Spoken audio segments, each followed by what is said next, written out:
This is Omar for BoxNation in association with Global Next Trade.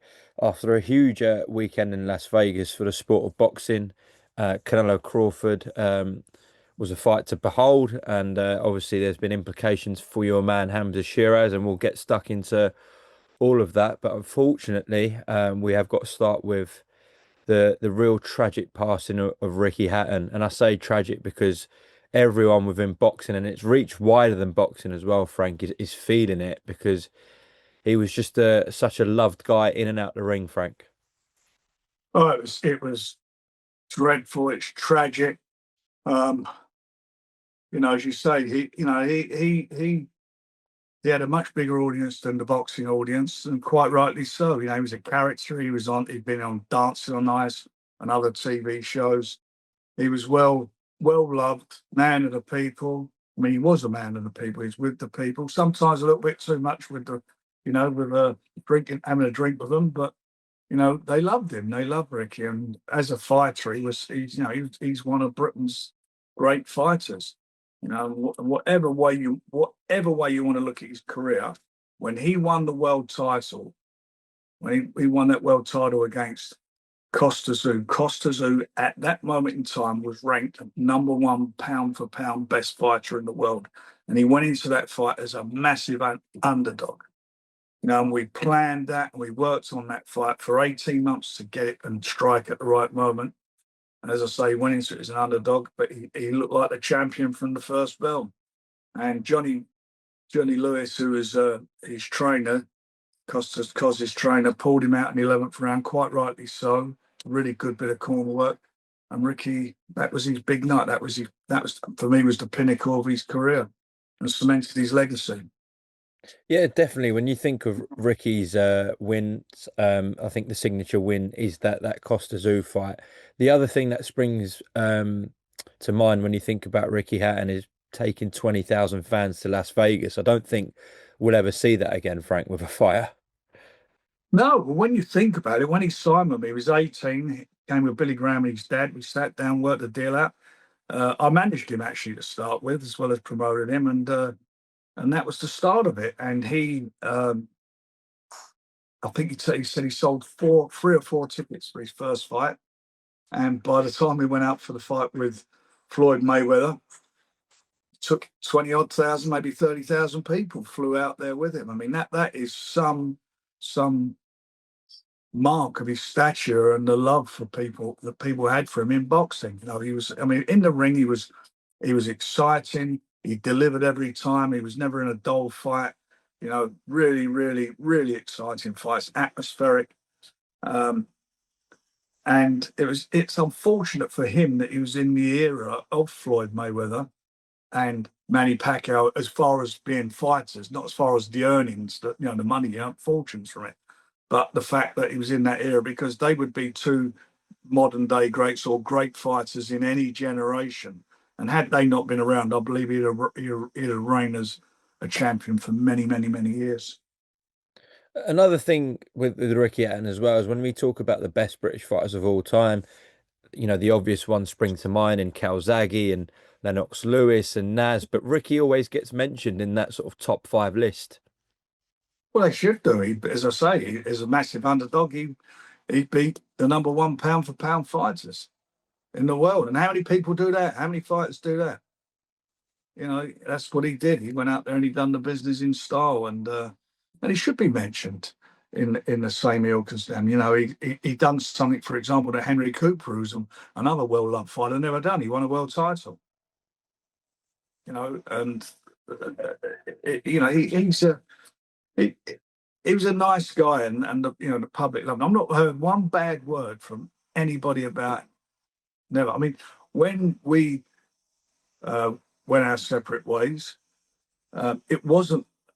I never had, him and I never had a bad word between us. That was down to his dad, who was looking after him at the time, and I'm not going to go into it, but that's what happened there. And then obviously, uh, years later, he had a fallout himself with his father, and we became, we sort of met up a couple of times, and we had quite a good heart to heart, and we became sort of friends again, and it was nice. And he did a podcast with me when I was doing my podcast a few years back, and it was where he talks about his suicidal thoughts, and it was quite awful. And for people, I mean, Tyson's been there. For boxers who are big, tough guys, they're macho men, and people think they're hard as nails. They're the same as me, you, everybody. They have their strengths, their weaknesses, their flaws, their failings, their strengths, and to come out and admit that you are struggling mentally I think is in itself says a lot about you.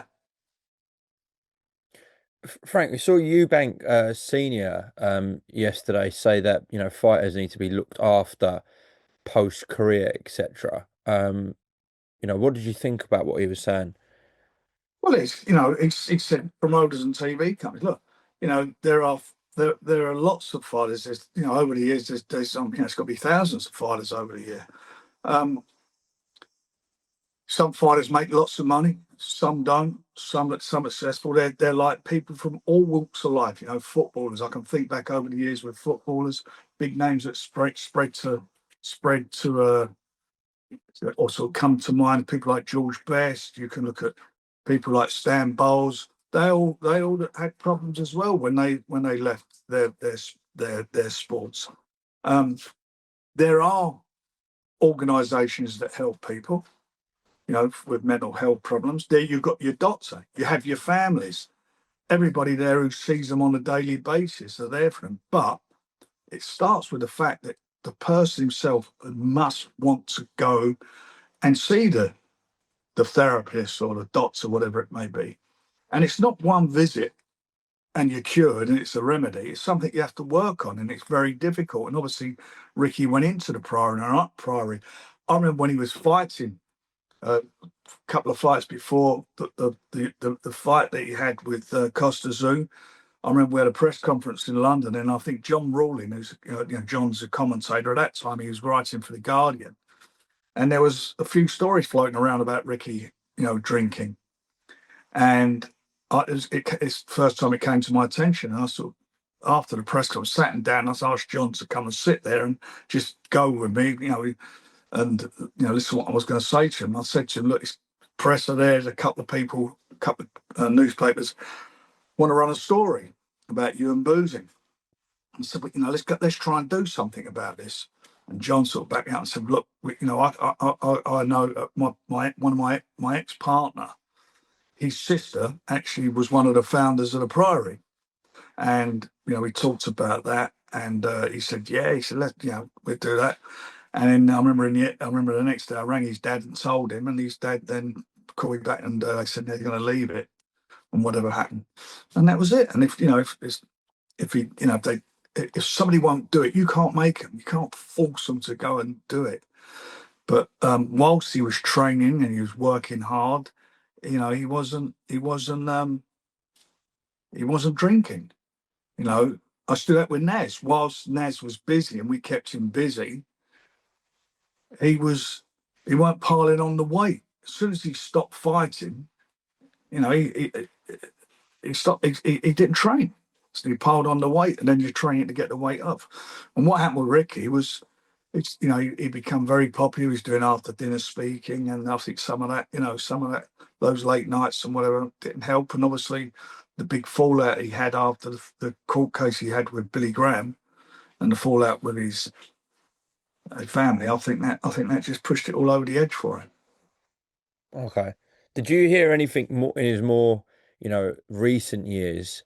Where look, he obviously had an exhibition fight. He was gonna actually he was training for having another one Yeah. coming up, and obviously he's got his kids, etc. Did you hear anything about how he was recently? No, I'll be honest. I mean, we don't speak, every day or that often, to be quite honest. It's like, I like see him at shows. I mean, he was out in Saudi a couple of times, and that was it. But you sort of hear through the grapevine. But I heard he was training, and I think there's quite a few things were being posted over the last sort of month or so with him being in training, talking about doing this exhibition in Dubai. Yeah, but you just never know, I guess.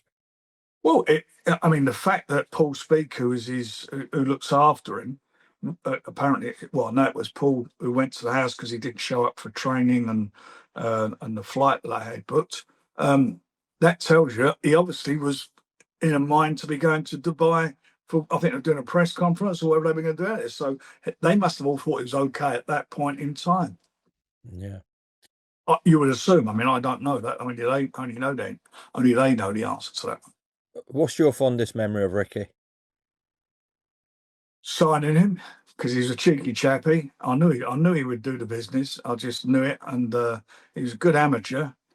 Turned pro at 18, and I knew just after a couple of fights, I knew with what he could do in the ring and the rapport that he had with Billy Graham, which was very good. That they sometimes a guy can train a fighter and they get a unique bond, and they had that.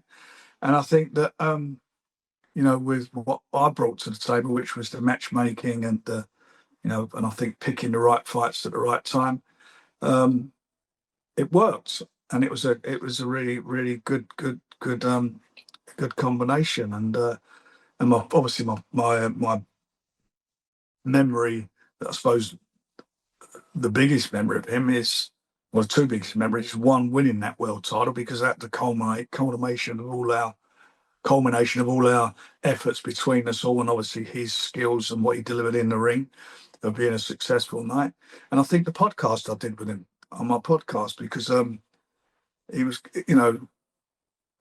he was quite vulnerable, and he was, there was moments in there where, he was quite close to, not say breaking down. I don't want to sort of be too dramatic, but he was quite emotional, very very emotional in it. Okay. Well, listen, obviously our thoughts and condolences go to his family and loved ones. I can't even think of what they're going through, the family, etc.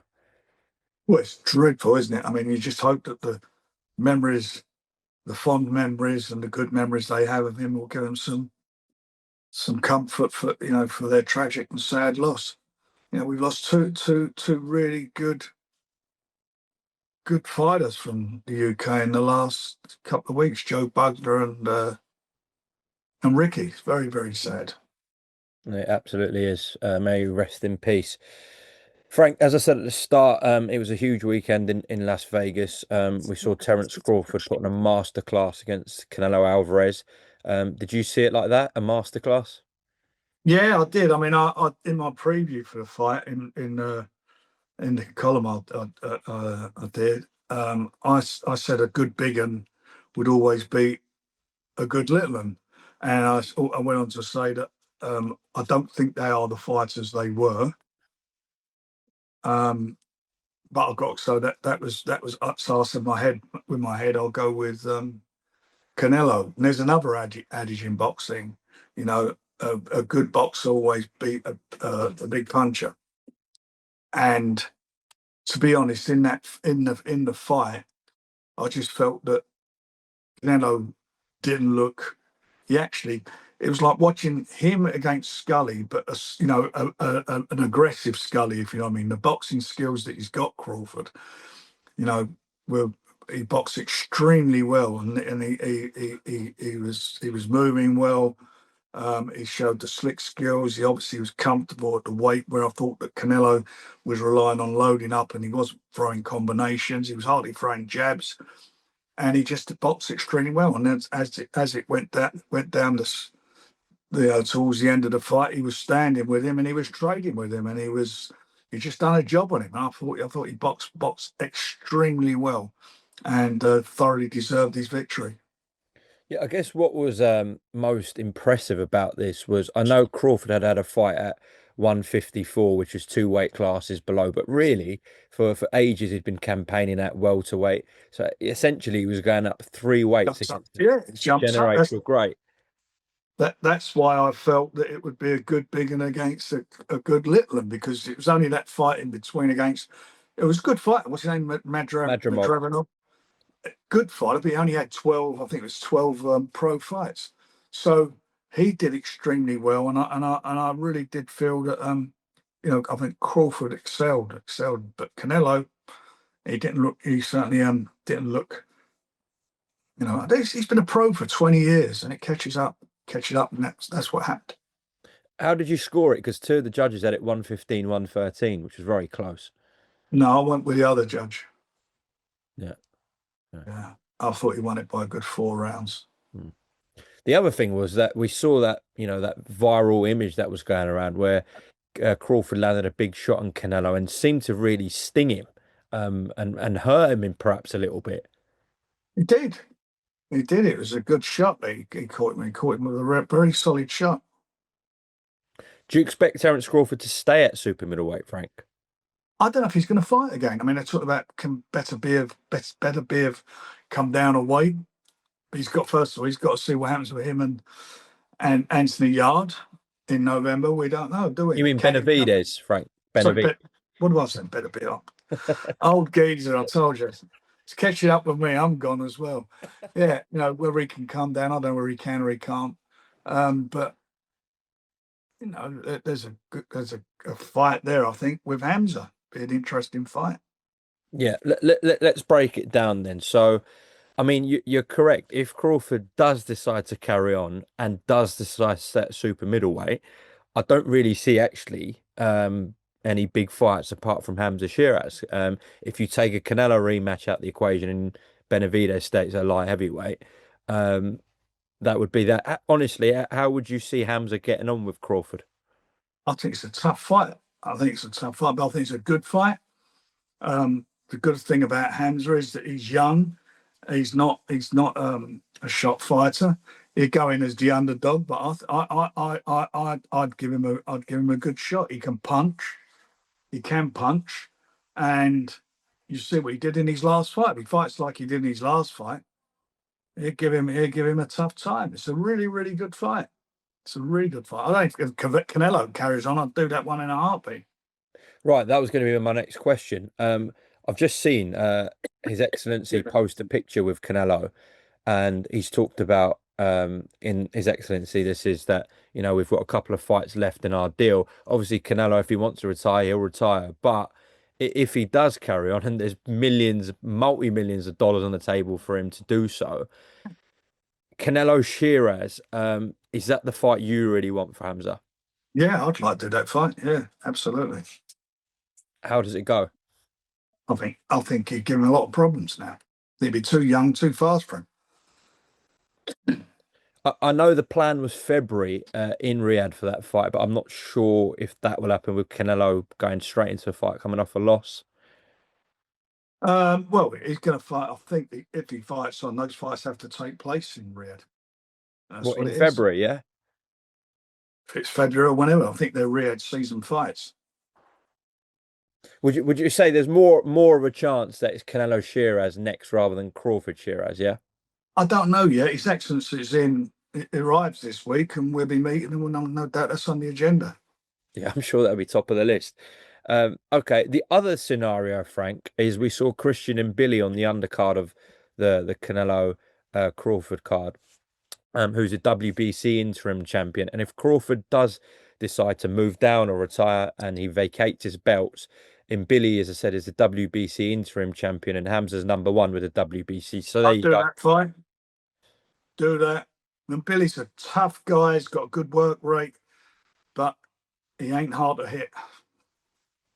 Yeah, it was an absolute war. You won't have to go and look for him, that's for sure. Yeah, that is correct.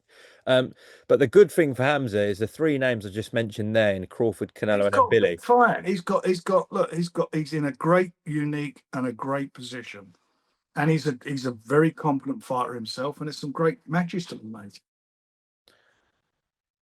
You mentioned it there, but you think Canelo's massively on the decline, is that correct? Yeah, I mean, don't you think so? Yeah, I think so, yeah. It's nothing right. I mean, I'm not being disparaging about him. He's been a great fighter. I'm just saying it's caught up with him. It happens. Happens to 90% of fighters if they don't retire. That's what happens. And he wasn't relying on his boxing skills. He wasn't throwing his jabs. He was loading up, and he was looking to try and catch him with a big shot, and it just wasn't happening. And when you're doing that, it happens to fighters when they're looking to throw, loading up, looking to throw a big punch. They don't get off. They don't relax properly. And he did that against Scully. He was chasing Scully around the ring. I mean, I didn't think there was a lot in the fight. He was chasing him around. Scully obviously used the best of his ability, which is to be not get caught and to try and there's stages in that fight where he's throwing his jab and moving, and you could see that he wasn't dealing with it. One thing I will say though, I don't think he's shot, and I think if Hamzah was going up a bit, it's still a very tough Well, fight. first of all, he's in with Crawford, so come on, I'm not. It's not in with some slouch. But then Hamza's an improving young fighter, and Hamza's got a fantastic jab, and he can punch. And again, he won't have to go looking for him, and that suits him. Guys coming forward suit him. Yeah. Frank, just before we close off, well, let's go through the run of shows we've got coming up. So October 4th, we're in Glasgow for Nathaniel Collins. Huge night for him, Frank. Just talk to me about that one. It's a big night, he's headlining the show. Tickets are going really well up there. And it's a chance for him to, to become Scotland's next big star. He had a good win last time out, and I'm really looking forward to seeing him in action. And it's a great undercard, really good undercard, good fights on there. Yeah. Then we go to the O2, October 25th. The buzz is really good around Parker Wardley, Frank. It's a very good fight. It's a quality fight. Both of them stepping up to the plate, and it's going to be an interesting fight. It's one I'm certainly looking forward to. Guys, I keep saying heavyweight division is flying at the moment, and this is one of the best fights in the heavyweight division to make. It's a shootout, isn't it, between those two? Yeah. It is, and it will be. I don't think anybody will be taking a backward step in that fight either. They said that at the press conference. Neither of them are going to take a backward step, so that's why it's going to be exciting whilst it lasts. Then we roll on to November 1st, the week after, in Manchester, where Joshua Buatsi makes his Queensberry debut, goes against Zach Parker, and we've got some fantastic light heavyweight fights on that card as well, Frank. It's a brilliant night for the light heavyweights, and I'm looking forward to the Zach Parker and Josh Buatsi fight. Both of them need a win. They both need to come through, and they need to look good. That division again is the light. There's the big Riyadh season fight in Riyadh, and a couple of weeks later in November with Anthony Yard, and I hope we get a result there. And if we do, think of the fights that can be made. Or yes. Think of the fights can be made irrespective of who wins that fight in Riyadh. We've got all these light heavyweights. There's some good fights there, some fantastic fights to make. Yeah, definitely. And then, Frank, I know we spoke about the Germany show and also December 13th in Manchester. Looking to get those shows announced soon. Is that the plan? Yeah, we are. They're going to be announced within. We might get some away this week, certainly by next week. But we got some really good fights and good shows. It's real good fights on those shows. Everyone's going to be happy with them. Perfect. It sounds like boxing's in a great place. It is. Boxing is in a great place at the moment. Unfortunately, as we say, it was all bad news this week or the start of the week with Ricky. But there are some good fights, and I hope everybody, then the shows that come up, everybody's going to get a chance to show their respects to Ricky when we have our minute silence for him for everyone. Yeah, certainly. I'm sure that will pay their respects. Happen. Frank, thank you very much for your time, and I will next see you when I'm next looking at you. See you when I'm looking at you. Thank you, Frank. Cheers, now, son. Be good.